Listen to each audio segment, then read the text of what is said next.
I open carry every day in New Mexico. Thank you. So I feel a little bit naked here. Not really disarmed, but naked. I brought my camera, so I'm armed with that. Big sis had better know that little brother is watching. This whole debate about open carry versus concealed carry seems a little bit silly to me, because the best part about carrying openly is you get the best customer service ever. I flew in from New Mexico yesterday. By the way, what the hell happened to Boston? Gary Johnson came in from Santa Fe. You have to import revolutionaries from New Mexico? Oh, Massachusetts. At the Albuquerque airport, every lane has 2 scanners for the TSA checkpoint. You've got your body scanner and your metal detector, right? When I flew yesterday, it was amazing. At least half the people flying through the airport opted out.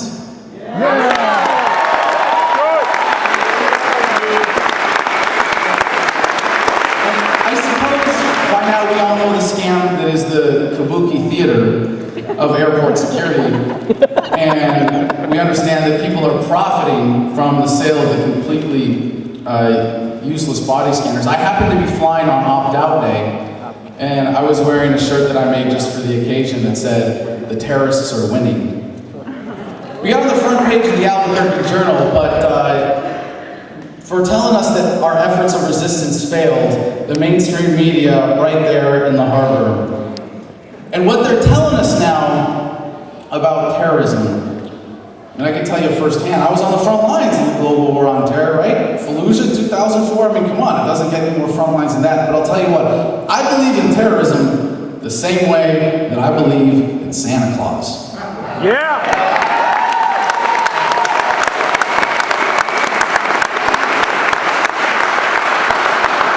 When we tell our children that some fat man in a red suit is going to come down the chimney and do all this magical stuff, we're lying to them. And when our government tells us that there is an international network of ruthless, psychopathic, religious criminals that want nothing more than to kill us because we're free, they're lying to us.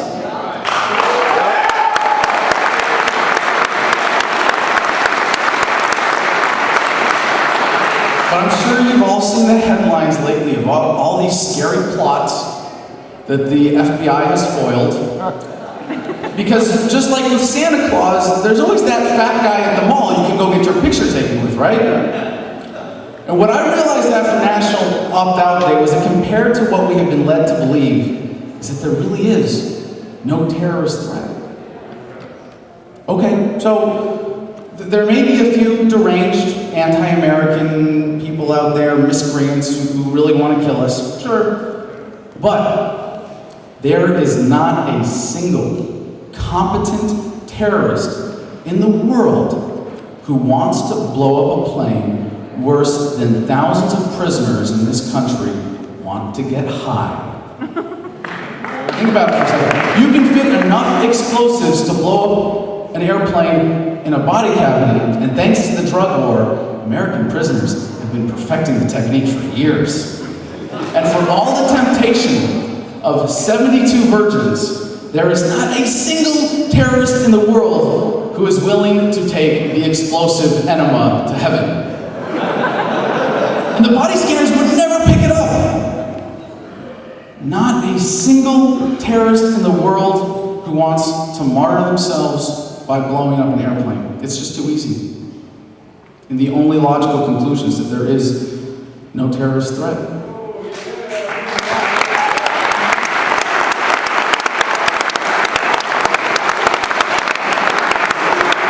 By the way, when I flew yesterday, the current threat advisory level was orange. I was excited for National Opt-Out Day, and I want to thank George Donnelly and everyone else who helped organize it, everyone who passed out flyers and resisted. And I was excited not because airport security is a pressing issue and the TSA is the greatest threat to freedom, but because finally the government was poking our bubbles again, or they were coming into our bubbles of the average Americans. And it got people thinking, and it got people realizing that it's all a scam. And it has nothing to do with keeping people safe. unless you count the financial security of Chertoff and Company. And some people after that, and this is what was so exciting, realized that our foreign policy has nothing more to do with keeping us safe than groping your grandma at the airport.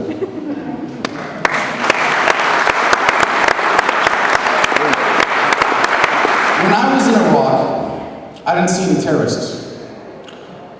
I saw the American founders in the eyes of the Iraqi people. I saw the struggle of the oppressed, and I saw our military perverted into a force of imperialism.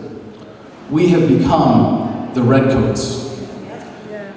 One of my favorite economists, Ludwig von Mises, said, "Only one thing can conquer war, that attitude of mind which can see nothing in war but destruction and annihilation." And if you understand that war is the health of the state, that war is anathema to freedom, then you understand that our foreign policy today is no less than criminal. That's right. Yeah!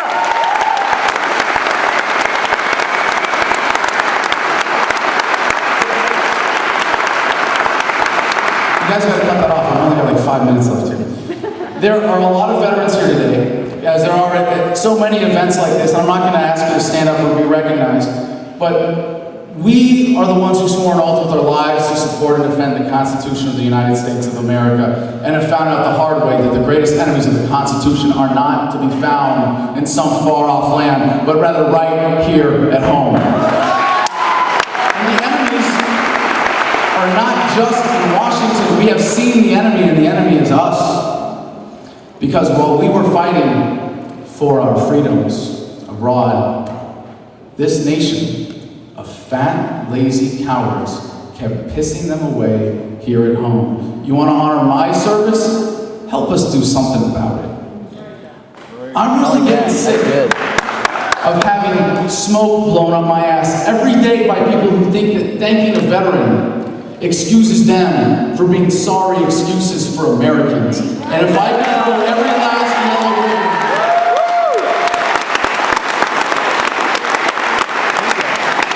if I could have every last yellow ribbon magnet in this country, they'd be going right into the heart of it.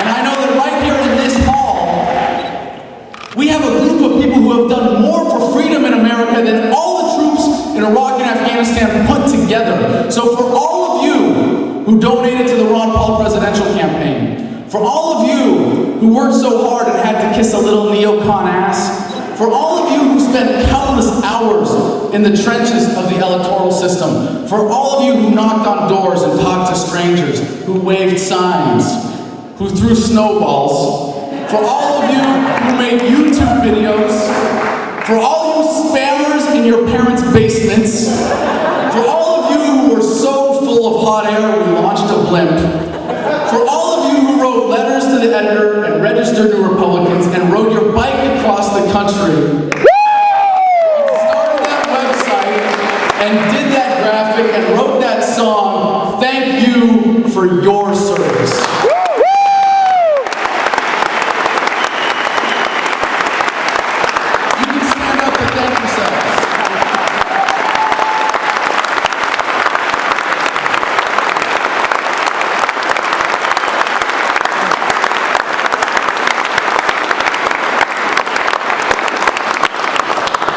So the neocons would have us believe that to support the troops is to support the mission.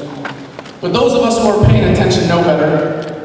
And that's why, in 2008, the one candidate for president who got more campaign contributions from active duty soldiers than all other presidential primary candidates combined, the one candidate who served in the military without crashing 5 planes or making propaganda for his captors, the one candidate who could, with full confidence and integrity, introduce himself as the champion of the Constitution was none other than Ron Paul!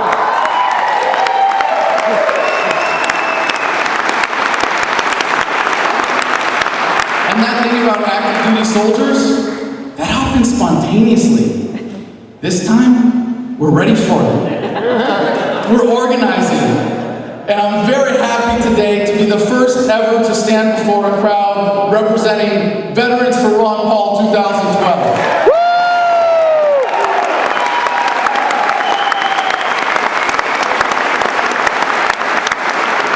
Alright, right now it's just a Facebook page, but if you would help us promote it, I want to make sure that we're helping veterans organize and make sure that we know nationally that this message is the message that the troops support. And if you want to support the troops, support Ron Paul, support his message, and bring them home now.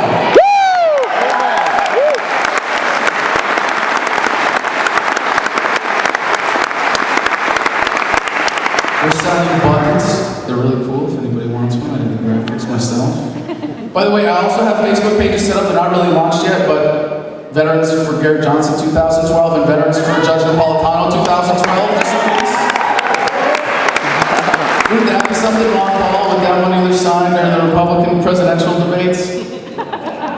I want to share something of a bit of a personal note here. I dealt with post-traumatic stress disorder when I came home from Iraq, and I had trouble sleeping for a while. I mean, people say I'm crazy. So I can acknowledge it, I understand. I went to the VA with that. They gave me 5 prescriptions, 3 of which had suicide listed as a side effect.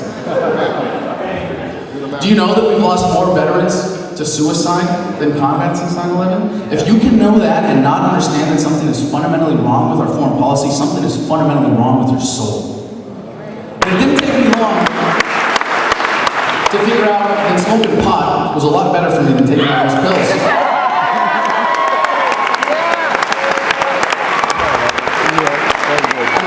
Support group for veterans with PTSD when I was living in Washington, and I can tell you from direct experience, the veterans who came home and turned to pot did a hell of a lot better than the ones that drank themselves into bottles with alcohol. And when I raised my right hand and swore an oath to that infamous document, what's it written on again? Hemp paper. Yeah, hemp paper. Illegal. I thought that we were doing it to protect our freedoms, and that one of those freedoms would be the inalienable right to decide what I put in my own body without asking anybody for permission. And I just got a little plastic card from the government of New Mexico that keeps some of the guns of the thugs of the drug war pointed away from me. But you know what? When I came home and the VA wanted to use me to line the pockets of some pharmaceutical company executives, and I wanted to opt out, you know what I had to do? I had to go beg a little bureaucrat in a suit in a little office in Santa Fe for that shred of my freedom back. Does that bother any of the other veterans in the room here? Yes, it does! By the way, pot cures cancer. Did you know that? The government did a study and found that out. Yeah, we found the cure for cancer. We got thousands of doctors spending millions of dollars running around the world looking for the cure for cancer. And we haven't, we just made it illegal. Anyway, so now that we've got pot out of the way, I want to talk about drugs.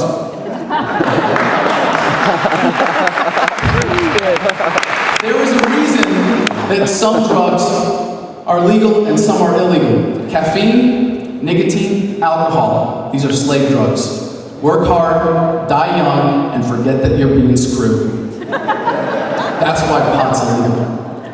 So we spend way too much time as libertarians trying to appeal to the American public with things like logic, reason, critical thinking, facts.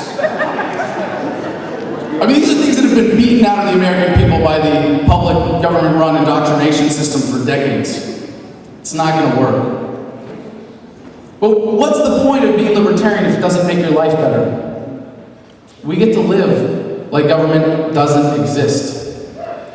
And living by the principles of liberty may be uncomfortable at times, but when you die, you won't die with the regret of all those saps who have just been good little tax cows for the ruling class their entire lives.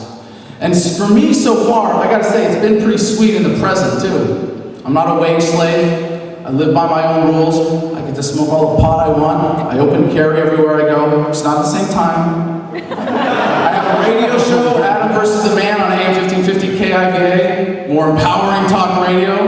AdamVersusTheMan.com. I get to rant every night without time limits. I have a gorgeous, smoking hot girlfriend who believes in freedom as much as I do. I'm madly in love with her. Girlfriend, soon to be fiance. Don't tell her.